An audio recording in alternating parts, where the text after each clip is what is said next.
Se a pessoa não tiver educação financeira, ela nunca vai entender o jogo do dinheiro. Ponto. Quem não tem educação financeira jamais vai entender o jogo do dinheiro. Isso é fato, tá? Ou você tem educação financeira enraizada no seu sangue, tá? Você é um cara que desde novo, assim como eu, tá? Sem nunca ter estudado, era um cara controlado, que sempre gastava menos do que o que ganhava e sempre pensava muito antes de adquirir uma dívida, tá? Se você é assim como eu, isso tudo bem, você pode melhorar. E o passo número 2 é para quem realmente estuda educação financeira, tem um conhecimento e aí sabe os melhores caminhos, sabe como realmente ganhar dinheiro, tá? Porque dinheiro não se ganha somente trabalhando, dinheiro ganha-se também quando você faz uma economia em uma compra, tá? Algo que você vai comprar, por exemplo, uma moto, um carro, tá? Digamos que você vai comprar um carro que ele custa 100 mil. E aí você vai financiar ele vai sair por 150, 180 mil. Se você tem dinheiro para comprar à vista, você vai economizar ali basicamente 80% do valor do carro, tá? Então você tá ganhando dinheiro de certo modo. E no vídeo de hoje, galera, eu quero falar aqui que um amigo meu chegou para mim, ele sempre falava para mim que o sonho dele era conquistar a primeira moto, tá? Andava de favor pelos outros, sempre se humilhando e tinha um sonho de comprar a primeira motinha dele. E eu falava, cara, que Deus abençoe, você é um cara batalhador, trabalhador, merece. E finalmente esse dia chegou, tá? Finalmente esse dia chegou, só que eu não consegui ficar feliz por ele. E ele notou isso, tá? Ele notou isso, porém, eu expliquei pra ele o porquê daquela sensação. Às vezes assim, eu acredito que ele ficou com aquela sensação de que, sabe aquele negócio, ah, meu amigo não torce por mim, sente inveja de mim quando eu conquisto algo. E talvez você também esteja passando por isso nesse momento. Então assista o vídeo por completo para você entender e você vai me dar razão por que eu não consegui ficar alegre. A princípio ele chegou para mim e falou que a moto era 2020, tá? 150. Tinha dado 2 mil reais de entrada para um amigo e tinha parcelado o restante, tá? Em 18 vezes de 500. Então só aí já vão 11 mil, tá? 2 mil de entrada mais 18 de 500 vai dar 9 mil, 11 mil reais. Cláudio, uma moto 2020, pagar em parcela de 500 sem juros, isso é um negoção, pera aí. Aí até então falei, puta, mano, que negoção da bexiga, velho. Cadê? Eu olhei a motinha e tal, já bati o olho e eu já notei que essa moto era uma moto complicada, tá? Eu falei, irmão, você conferiu a procedência dessa moto? Com certeza o cara que era dono dessa moto, ele era um cara que ele não zelava muito dela, pelas características e tudo. Ele falou, não, o cara conhece tudo, gente boa. Fez um negoção pra mim. Falei, você puxou o documento dessa moto? Tá, tudo iria. E aí é que veio o balde d'água, mano, tá? Tava tudo muito bem. E você tem que entender as coisas. Você tem que puxar o histórico de tudo que você vai adquirir pra você saber em que merda você tá se metendo, tá? Porque na minha opinião, foi o que eu falei pra ele, você fez uma grande merda na sua vida, cara. E ele ficou bravo comigo, tá? Ficou chateado, mas eu tinha que falar a verdade pra ele, tá? Talvez de um modo diferente, mas não tinha como. O cara deu 2 mil de entrada, os únicos 2 mil reais que ele tinha. Adquiriu uma dívida aí de 18 meses, 500 reais, ok? E quando ele falou pra mim que puxou o histórico da moto, a moto entre documentos, entre documentação e multa, tinha 20 mil reais, aí, meu irmão, como que eu vou ficar feliz desse jeito? Como que eu vou ficar feliz desse jeito, tá? Não tem como, cara, uma moto 30 mil reais, hoje você compra a moto mais top que existe aqui na região, tá? 0 km, uma 160, compra uma Bros 0 km, tá? E o cara me faz uma burrice dessa, cara, quer que eu fique feliz? Falei pra ele, mano, você se meteu numa furada, você me desculpa te falar, mas os únicos 2 mil que você tinha, você deu de entrada numa moto usada, que tem manutenção pra fazer, pelo que eu olhei, ela tinha algumas peças que necessitavam. Você vai ficar com uma dívida de 500 reais, sendo que você ganha 1.200 por mês, tá? Onde ele trabalha lá, ele falou pra mim que ganhava 1.200, então quase que 50% do salário já está comprometido com essa moto. Se acontecer um problema, a moto der algum pau aí, você vai ter que tirar dinheiro para consertar, então já vai comprometer basicamente seu salário. A moto precisa de gasolina. E sem contar que, cara, não compensa para você colocar em dia, tá?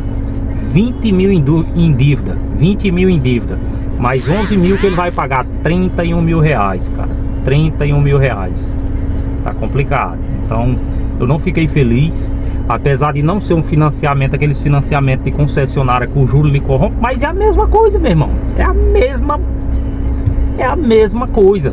É a mesma coisa, tem o mesmo formato, tá? Aqui só não vai ter aquelas parcelinhas lá com juro, mas cara, você vai 2.000 de entrada, 18 prestação de 500, 18 meses pagando 500 reais e ainda tem 20 mil de dívida na moto. Um negócio desse é um bom negócio, me fala aí. Então essa juventude de hoje parece não ter cabeça, não tem cabeça, não pensa, é emocional demais, tá? Simplesmente quer fazer uma coisa, é um sonho que eu tenho, não quero me humilhar a ninguém, mas a que preço, tá? A que preço você vai realizar um sonho? E aquele negócio que eu sempre falo aqui nos conteúdos, um sonho realizado fora de hora, ele se torna um grande pesadelo. Bota isso na sua mente. Bota na sua mente. Um sonho realizado fora de hora, ele vai se tornar um pesadelo. E é justamente isso aí. A qualquer momento ele vai querer trocar essa moto, tá? Porque isso acontece com todo mundo. Aconteceu comigo, aconteceu com meu amigo, aconteceu com meu irmão, acontece com todo mundo, velho. Chega uma hora que aquele veículo ali já tá sambado, já tá cansado.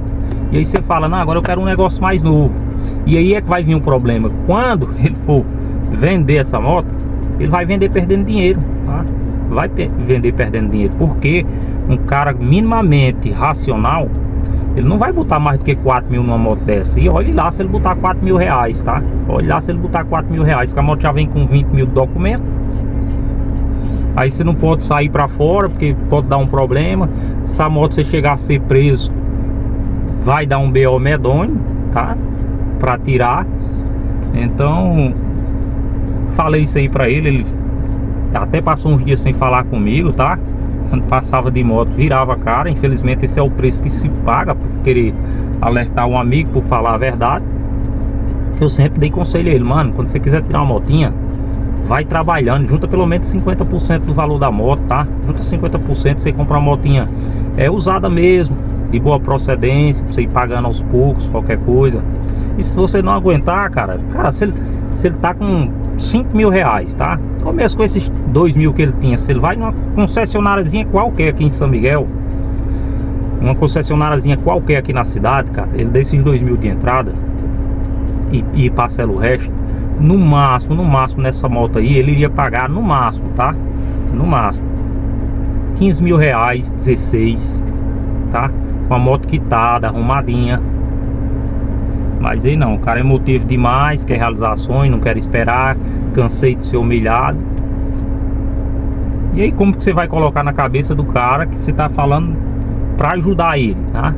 Como que você vai fazer ele entender isso? Porque essa juventude de hoje, como eu falo pra você, quando vai fazer uma coisa que o cara vai dizer os prós e os contras, começa a falar dos contras, eles já levam pro lado pessoal, já levam pro coração, que você é contra eles, que você não quer ver ele realizar um sonho, que seus amigos não ficam felizes com as conquistas dele. Eu até fiquei feliz com a conquista dele, quando ele falou pra mim que deu 2 mil de entrada e parcelou o resto em 18 prestações de 500, até aí tudo bem, aceitável. Mas meu amigo, quando ele falou pra mim que tem 20 mil em multas e documentos, cara, isso é uma bomba relógio que vai explodir a qualquer momento. Foi o que eu falei pra ele. Fui bem sincero, firme, tá? Falei pra ele que eu não teria feito um negócio desse, hipótese alguma, tá? Que ele foi tapeado. Foi um negoção pro cara que vendeu a moto, porque se livrou de uma bomba. E ele simplesmente acabou pegando essa bomba e trazendo para ele uma bomba que a qualquer momento pode estourar, tá? Ele não tem como transferir pro nome dele. Se para vender vai dar uma burocracia medonha, porque geralmente a pessoa que quer comprar, ela quer saber a procedência, quer saber quem era o dono, quer a moto regularizadazinha.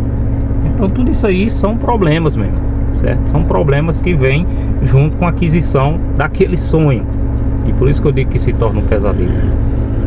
Então eu sou bem firme nessa questão. Nunca jamais financie, porque isso aqui vai consumir sua vida, não é só seu dinheiro não.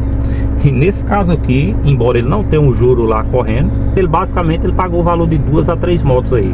Ele vai pagar esse valor, tá? Quando você bota a conta real no final, a conta final lá na ponta do lápis, ele vai pagar 2 motos por uma. E sem contar nas manutenções que tem que fazer, tá? Sem contar nas manutenções que tem que fazer. Então, pense bem antes de você adquirir uma dívida, tá?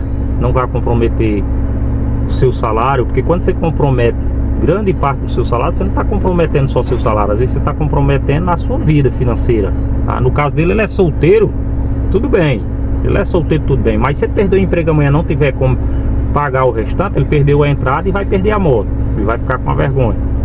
Quando o cara é casado, se o cara faz um negócio desse, ele está comprometendo, a alimentação da família, está comprometendo a renda da família como um todo, a estabilidade, tá? Então é por isso que eu sou contra isso, tá? Não sei vocês, deixa aqui nos comentários. Tem muita gente que apoia o financiamento, tem muita gente que é contra. Eu sou do time que é contra em toda e qualquer hipótese. Ah, o pobre só compra se for assim. Não, eu sou pobre, tô aqui nesse carrinho aqui que vocês estão vendo quitado, tenho 2 motos e nunca financiei na vida, tá? Então tem muito mais a ver com planejamento, com educação financeira, com se planejar, com gastar menos do que o que você ganha, ok? Com construir um colchão financeiro, do que propriamente com ser pobre, tá? O maior burrice que eu vejo aqui é o cara falar que não consegue as coisas porque é pobre. Você não consegue porque você é um otário mesmo, tá? Você acompanha a manada, você compra as coisas simplesmente para impressionar os outros, não para o seu uso pessoal realmente. Então esse foi o vídeo de hoje do canal Investidor Baixa Renda. Comenta aí o que é que vocês acharam, deixa aí nos comentários, valeu?